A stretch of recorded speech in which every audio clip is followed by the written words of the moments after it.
Y&R Full Episode Monday, May 19, 2025 reveals that Amanda Sinclair has always been a curious factor in every power play in Genoa City, and this time, she appears at the right time when the secrets and intrigues between Aristotle Dumas and Phyllis Summers are at their most sensitive stage. Phyllis has long intended to approach Dumas to gain advantages for herself, but Amanda, as a sharp lawyer, knows very well the dangers of letting two scheming people close to each other. Therefore, Amanda secretly plans to keep the two of them as far apart as possible, not only to protect herself but also to prevent major changes that affect the current situation of the corporations in Genoa City. Amanda grasps Phyllis's weakness, that is, her impulsiveness and desire to control everything. While Dumas is an extremely secretive businessman, not easily manipulated, he has a fatal weakness: he is always curious about everything mysterious. Amanda takes advantage of this contrast to create situations that seem accidental but are actually within her plans. She knows that with just a clever hint, Phyllis will rush into another line of investigation, while Dumas is caught up in legal or business issues enough to prevent them from having a chance to meet alone. Amanda's strategic sophistication keeps her out of danger but still holds the entire situation in her hands. Meanwhile, at Nate's apartment, the atmosphere among the family members is somewhat tense but also full of secret calculations. Nate is preparing for a meeting that he knows will not be easy. He, Lily, and Devon sit across from each other, and stories about work and the future of each person in the Dumas family continue. Devon couldn't hide his concern when he realized that Amanda was becoming a new factor in the already complicated relationship between the Winters and Dumas families. Devon frankly questioned Nate about the true connection between Amanda and Aristotle Dumas, and did not hesitate to express his doubts. This atmosphere created the conditions for Devon to express more frankly the worries that were simmering in his heart. He understood clearly that once Amanda was deeply involved in this vortex of power, none of them could be sure about the future, not only of the company but also of the close relationships in the family. Devon carefully observed Lily and Nate's every reaction, trying to read the hidden meaning behind every glance, every somewhat forced smile. After dinner, Damien and Amy Lewis returned to the apartment in a rather relaxed mood, seemingly unaffected by the outside storm. Lily took this opportunity to talk to Damien privately about work. She took the initiative to send the contract to Damien's lawyer to check, not only showing her professionalism but also a test of his trust. Damien was grateful but also a bit uneasy when he noticed that Lily was becoming more and more profound and unpredictable than before. Meanwhile, Devon secretly followed the conversation and found an opportunity to ask Damien about Amanda Sinclair. He asked innocently, but his eyes seemed to dig deep into Damien's thoughts, trying to find some unusual sign. Damien answered honestly that he didn't remember anyone named Amanda Sinclair, but his indifferent attitude made Devon even more suspicious. Was Damien just pretending not to know to hide something bigger? Devon didn't want to let things go by so easily, because he understood that even a small gap could lead to a series of unpredictable events later.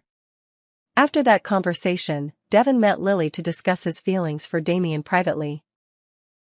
He shared his doubts and fears that Damien was just acting, and that his true nature was still an elusive mystery. However, Lily chose to protect Damien, affirming that he deserved to be trusted, even though she sometimes wondered if she was being too trusting.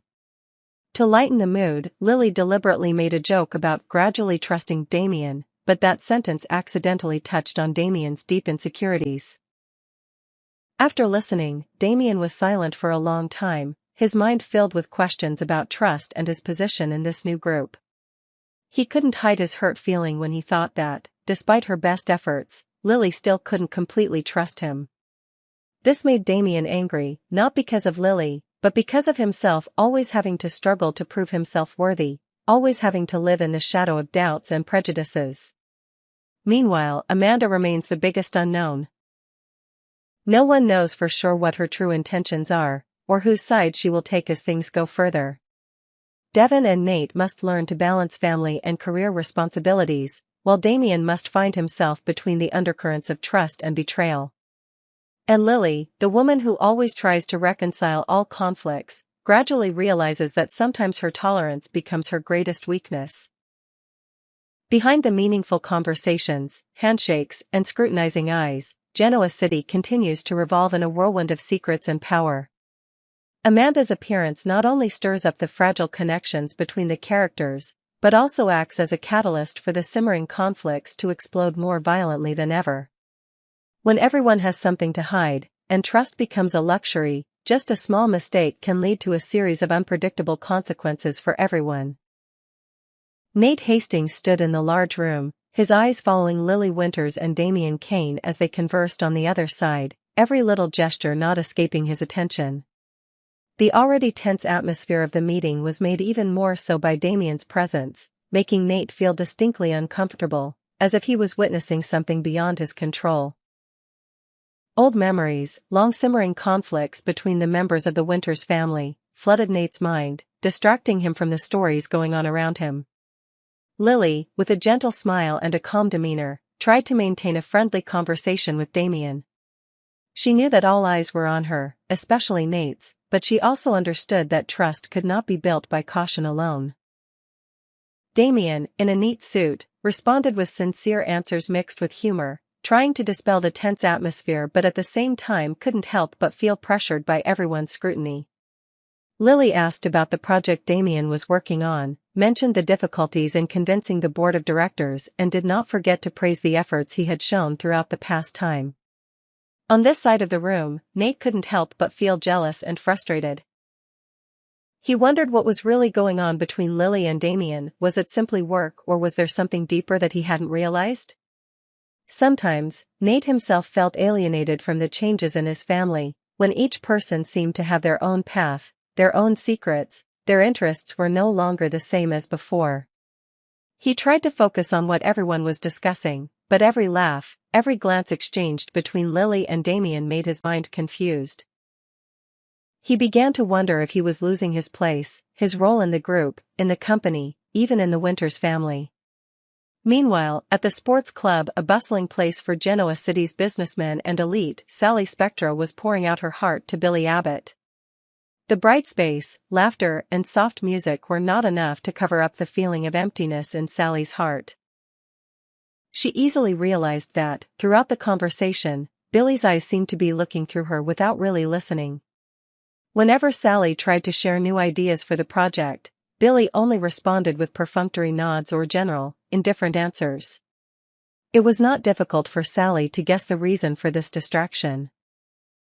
She understood that Nick Newman, with his skillful ability to manipulate emotions, had successfully planted doubts and feelings of guilt in Billy's mind about Phyllis Summers, Billy's ex, and the center of a series of recent troubles.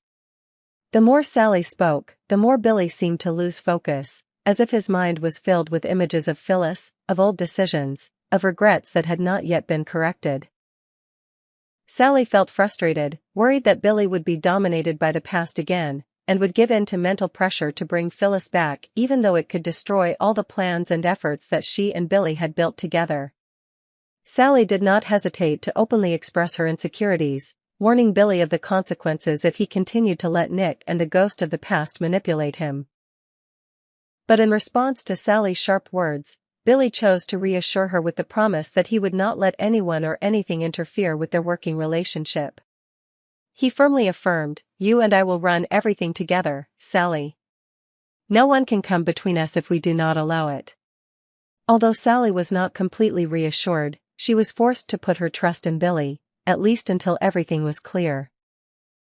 However, Sally still had a glimmer of fear that in just a moment of weakness, Billy would make another impulsive decision, leading to a series of unforeseen troubles. Meanwhile, at Society, the city's famous restaurant, where important meetings and negotiations often took place, Phyllis Summers sat alone at her familiar table, her eyes filled with determination and anxiety. It seemed that for her, her entire career future, even her reputation, were betting on a single meeting with Aristotle Dumas, a big, mysterious, and powerful investor. Phyllis had carefully prepared for this meeting, from her dress, gestures to words, all were calculated to convince Dumas to fund her new project.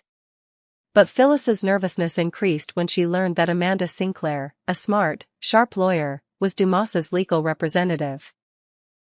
In a rare moment of sharing, Amanda confessed to Phyllis that she had spoken to Dumas about the possibility of financing Phyllis's project.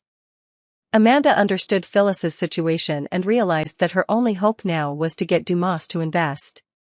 Amanda, as Dumas' friend and legal guardian, understood the importance of this moment for Phyllis.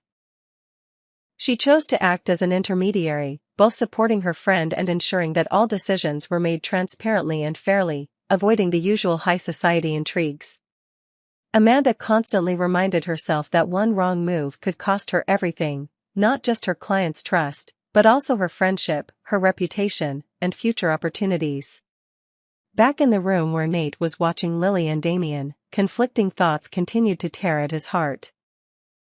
He wondered whether he should step in and intervene in their conversation to control the situation, or if he should quietly observe and remain neutral to protect the family harmony. This hesitation made Nate feel increasingly lost, as if he was no longer the center of every decision in the Winters family. Those inner waves spread to the way Nate communicated with people. He spoke more reservedly, sometimes unconsciously irritated, making the atmosphere even more awkward. Lily noticed the change in Nate's attitude, but she chose to respect his personal space, believing that with enough time, everything would return to its original orbit.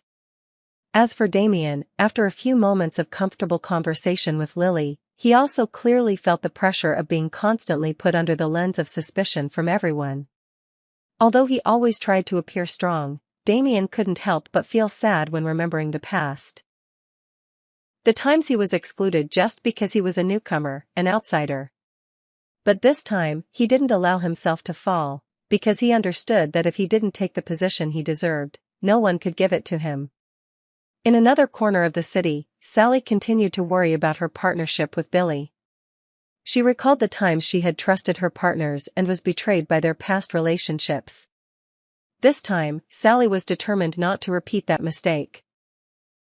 She proactively proposed project management solutions, detailed plans for each stage, forcing Billy to participate more deeply, thereby minimizing the influence of external factors, especially Phyllis. Billy, under increasing pressure from both Sally and Nick, began to clearly feel the precariousness of his current position. He knew that with just one careless decision, not only the project, but also Sally's trust would be broken. He told himself to keep his commitment, not to let the past affect the future. In the end, the circle of relationships, intrigues, and ambitions of the characters kept spinning, creating a picture full of fluctuations and surprises for Genoa City. Who will win in the race for power and recognition? Will the cracks in each person's heart be healed by faith, or will they be deepened by doubt and disappointment? Only time and the people themselves can answer. Genoa City has always been a place of silent battles of wits, where each individual is forced to choose between reason and emotion, between faith and calculation, between success and unnamed losses. When the door of opportunity seemed to have opened for Phyllis Summers, the harsh reality once again hit her. Aristotle Dumas, the man she had placed so much hope and faith in for a big investment, eventually turned down the offer of cooperation. Dumas argued that he was prioritizing other potential projects, and Phyllis was just one of the countless opportunities he had to consider every day. Dumas' decision did not surprise Amanda Sinclair, because she had seen the whole process through. As the middleman, Amanda knew that Phyllis did not have a specific plan, no clear preparation, and certainly not attractive enough to make a cautious investor like Dumas change his mind in a moment. She tried to tell Phyllis the reality, gently but firmly, that sometimes stubbornness only made things worse. Amanda, with the experience of a lawyer who had faced many failures and incidents, persistently persuaded Phyllis to stop, to learn to let go when the time was not right. She not only saw the disappointment in Phyllis's eyes but also felt her friend's insecurity when facing the abyss of her career. However, Amanda still maintained a firm stance, not letting her emotions control her judgment. She knew that if she let Phyllis continue to sink deeper into her dream of uncertain investment, the only thing waiting ahead would be disappointment and deeper hurt. Their conversation gradually turned to a new topic, when Phyllis suddenly mentioned the information she had from a source about the Prime Minister. A mysterious, powerful figure, who was involved in a major lawsuit that Dumas was extremely interested in. Phyllis, despite having no real plans for her project, happens to possess some important details that could help Dumas in the upcoming legal battle. Amanda, who used to represent Dumas, immediately recognizes the potential of this source of information. However, she maintains her point of view. Phyllis needs to learn to move on, instead of clinging to a fragile hope based on chance. She advises her friend that sometimes knowing when to give up is more important than winning an unequal negotiation.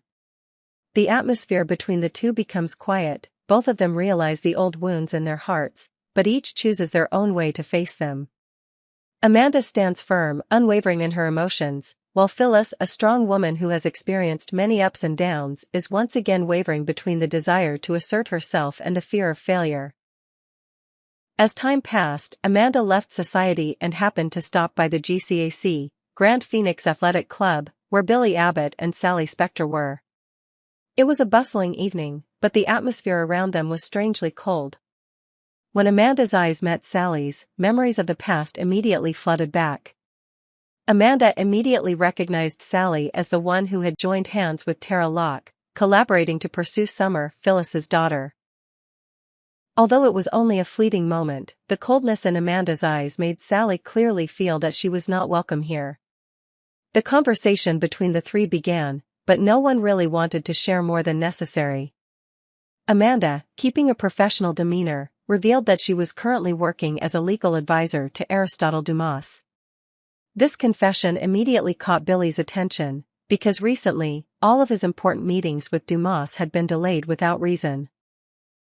Billy couldn't hide his suspicions and asked Amanda directly if there was something going on behind the scenes, but Amanda tactfully advised him to talk to Dumas directly instead of putting too much trust in intermediaries. Amanda's reticence only added to Billy's suspicions. He couldn't understand why Dumas, who was always known for being punctual and meticulous, kept changing plans without explanation. Amanda, knowing more than she was letting on, kept the information to herself, only smiling and reminding Billy that sometimes, there were things that should only be discussed between insiders. Billy decided not to press further, instead choosing a different approach. He proactively asked Amanda to help him arrange a direct meeting with Dumas, hoping to find a solution to his impasse himself. Amanda thought for a moment, then agreed to try to arrange things, while also advising Billy to spend time on the important relationships in his life, especially with Jill Abbott, who was very disappointed when she saw her son and Amanda break up. After Amanda left, the atmosphere between Billy and Sally became more tense. Sally, who was always sharp and suspicious, couldn't help but wonder if Amanda was hiding something about the Dumas. She shared her thoughts with Billy, worried that the lawyer was playing a dual role, both as an advisor and as a controller of all Dumas information and strategy. Billy, while not entirely agreeing with Sally, couldn't deny that Amanda's presence always brought with it unsolved mysteries. Together, they reviewed everything that had happened recently. The constantly postponed meetings, the conflicting information about investment projects, the appearance of new characters with unpredictable intentions. Everything seemed to revolve around the Dumas family, where all the calculations of power, money, and fame were waiting to explode. Billy agrees with Sally that things are getting more and more unpredictable, and that the Dumas, and those around them, may be hiding a big secret that is about to be exposed.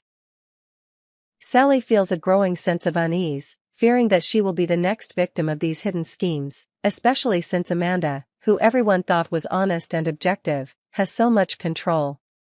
Billy, while trying to reassure Sally, cannot help but suspect that in the world of Genoa City, things can change overnight, and no one really knows who is friend and who is foe.